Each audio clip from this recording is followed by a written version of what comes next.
there, my crafty friends. I wanted to do a very quick project which will come in quite handy for Christmas.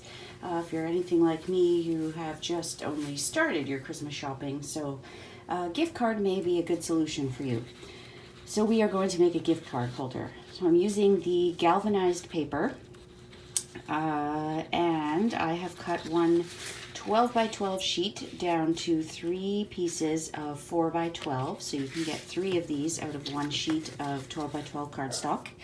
And let's just get this going. I'm going to grab my Simply Scored, and we'll take our paper, and we are going to score using the bigger tip. This one will probably rip through the paper, so we are going to score at 2, 3 1/4, 4 1/2, and 7. And I will put those numbers up on the screen, but again, it's 2, 3 1/4, 4 1/2, and 7. And that, my friends, is it. So here we are going to fold that 4 1/2 score line down the middle. Use your bone folder to burnish it. And basically we are going to fold this one up and this one up to create a W. So, W. Now, what I like to do, we're going to leave this part long for now, and actually you don't need it to be 4 by 12, it can be 4 by 9. But what we are going to do first is, I just have a business card here, but it's the same size basically as a credit card. So, I just used an old hotel key when I made these the first time. But, shameless plug here. Stamped AF. Everything you need to know is on there. That being said, the occasions and celebration catalogs are going to be delivered to me later today. It is Friday, December 7th, and I am just recording this week's video this morning. It is 7:26. It's been a very busy week, so if you've noticed, I haven't been on Instagram much. I've posted a few things on Facebook, but really it's been a quiet week. Lots going on in kind of every part of life. So my apologies for that if you follow me and have been disappointed that I haven't been posting a whole lot. So what we are going to do is, I put that card away too soon. We are going to use, you can use your classic label punch, but what I have is the everyday label punch. So what I'm going to do is, I'm not going to go too far, but I'm going to line up that pencil mark with the edge here, and I'm not sure that you can see that, and I also don't want to take too much off. We want our gift card to have something to hold into.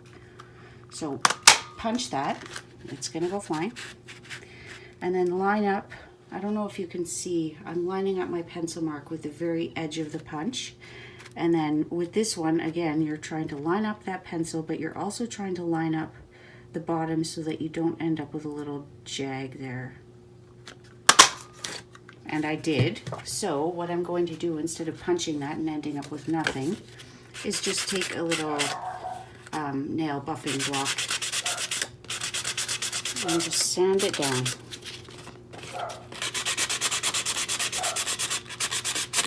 If it's a really big difference, you can take your punch and try and even that out. But to me, good enough. So you can use Tombow, but what I'm using is Tear & Tape. It is the best adhesive for permanent, I don't want to screw this up. It's the best adhesive when you're trying to make a 3D item that you want to be permanent. So place your card in there, make sure it fits. Make sure you've got room on the top to fit your gift card. And then what you're going to do is take this piece, trying to ensure that it hasn't moved. I swear to you, this is easy. It's because I'm recording it that it's not going quite according to plan. So just take that little piece off, and one piece is all you need. I like to use, since I don't do my nails, I just like to use my paper piercing tool to pry a piece of that apart. Of course, it's not working. There we go. And just stick that on down. Okay. Now, because I didn't cut that down to 9 inches originally, we are going to fold this down. Again, taking that bone folder, you want nice, solid creases. So we're going to cut that now. Save yourself a step when you're doing this and just do 4 by 9. I didn't check my notes properly when I was giving you the measurements. I have it written right here, 4 by 9. So now the next step is to stamp on the inside. And I am using Snowflake Sentiments. This carried over from the holiday catalog last year. So we're just going to take a couple of snowflakes and use some smoky slate and stamp on the inside. And I don't have any paper down on my table, but I mean, it'll be fine. Now, I did say this is galvanized paper, but I should disclose, I ran out of galvanized paper. I didn't have a full sheet left. So this is very similar, but you will notice that galvanized paper is not, it's double-sided. So you wouldn't have this nice on the inside. I want to say I had a different snowflake. These were such a big seller at my craft sale last weekend that I am making 10 more this weekend. I had someone contact me and say they needed more. Okay, I think we're going to do a couple of this one. It doesn't look like I had used that one previously, but I feel like, oh, I did. We need a little bit more on here.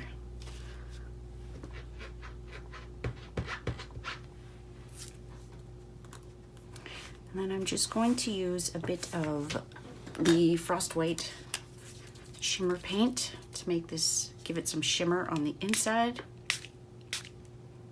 And you'll notice it kind of curls up. It will be fine in a moment.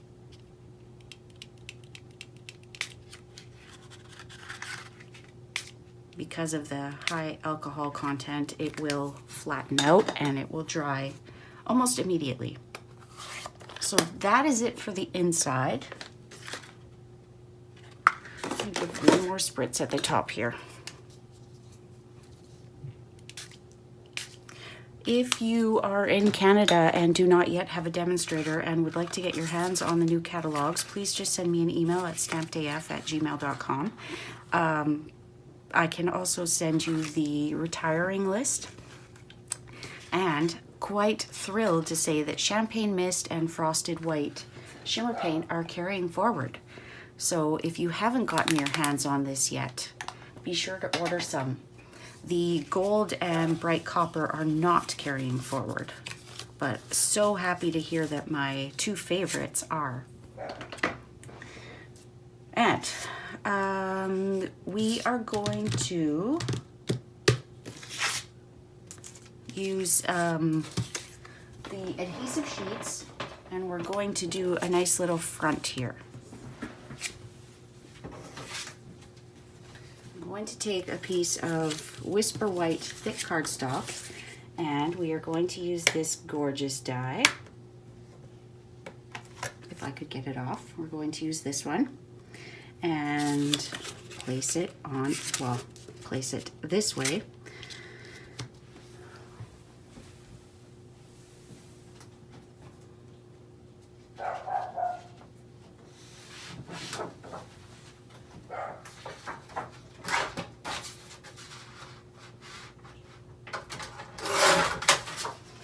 I'm not going to use thick. I'm going to use this And remember to put your adhesive sheet on. Which way do we want this? We want this on the back. If you don't think to put these sheets on before you cut it, it's too late. So now we are just going to place that on. And I'll bring my Big Shot in.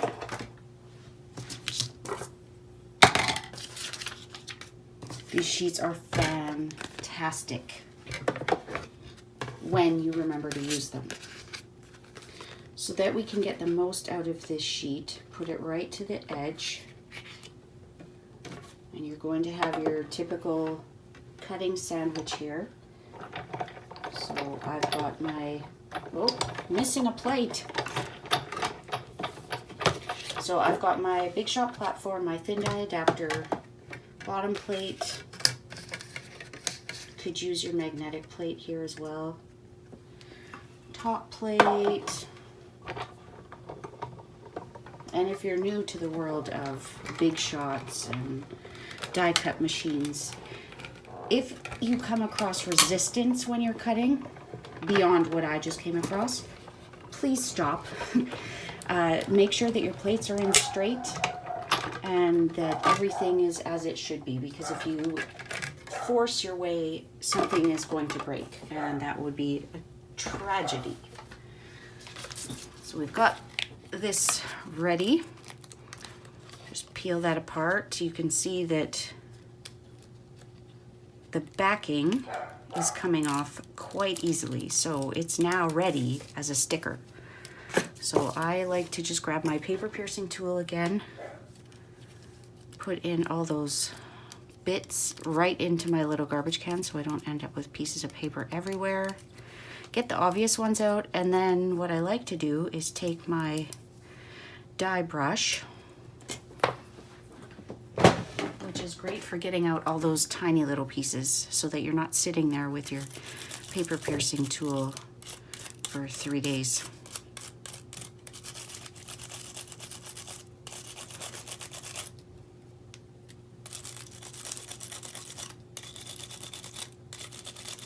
Now ideally you want your sticker backing to stay on, because right now my fingers are all in the adhesive.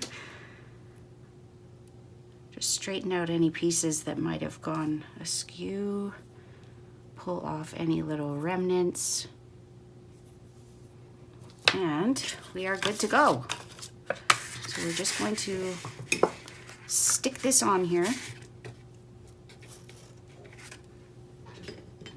See a couple little rebels that want to come along for the ride.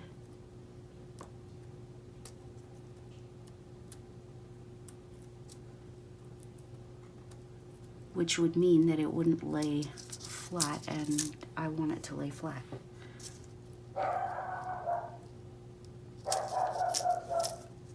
Sorry, someone is walking in front of our house right now, so dogs are going ballistic. Okay, and then just place that on there. Try and have it so that you have an even amount of snowflake on both sides. And press down. And this one was being a pest before, so it's just continuing on.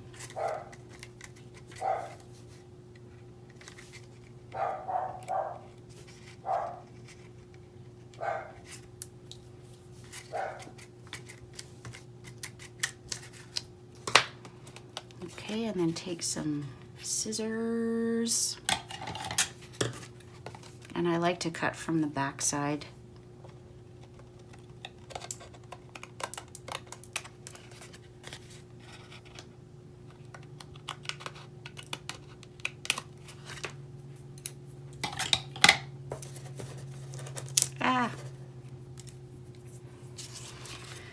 Okay, and there's one last step. Two last steps. So we are going to take some of our shimmer glimmer paper and just cut 3/4 inch circle. Mount that on a dimensional, the larger size. Peel off your backing. And you're not just going to place this any old place. You need to close this. And I like to turn it so that I've got the flat side up. I'm going to stand up and make sure you can see this. So flat side facing up, line it up to the top, or sorry, the bottom. Make sure it's not glued on there, like your dimensional isn't actually attached there, but this is your closure. One more piece. Take a rhinestone. When I did this last week, I actually had 3 of them on there, but I was having a hard time getting them to stay, so just put one in the middle, and it just adds that nice little bit of bling without being too much. And that's it. You've got a perfect little gift card holder, and it took a couple minutes longer on this video because I'm going step by step by step, and anyways, that's it. So if you have gift card holders to make, I hope that this was helpful, and that's it. If you have not yet hit that subscribe button below, I would encourage you to do so and catch a new video each and every week. Thanks for stopping by, friends. Bye.